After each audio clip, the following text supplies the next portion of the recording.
Much. The city of Houston was pretty much spared at this point anyway, we believe, from Hurricane Rita. And just a few moments ago, the mayor of Houston, Mr. Bill White, spoke with reporters. Here's what he had to say.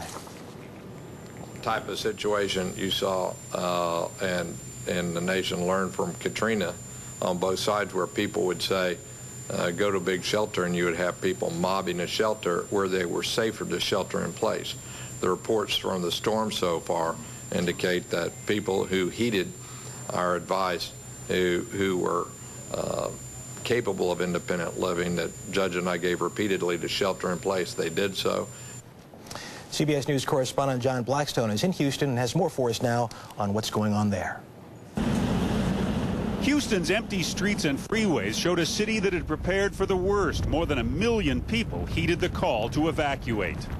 What's it like to see Houston like this, with no people? It's kind of eerie sometimes.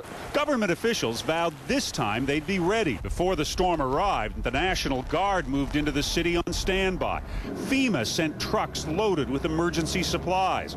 But then Rita turned toward the east, and by early morning, the hurricane warning for Houston was downgraded to a tropical storm warning. On the lonely streets, we found one resident still looking for a hurricane party.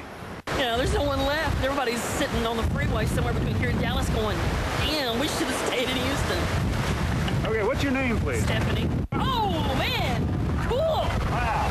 Yeah. Well, we lost the lights here. Yeah, well. Power's out here now. That's some excitement for you. There has been some wind damage, and emergency crews were called to an apartment house fire that may be storm-related. But there's none of the destruction Houston had feared. That was correspondent John Blackstone in Houston. We will now want to go back to Beaumont, Texas.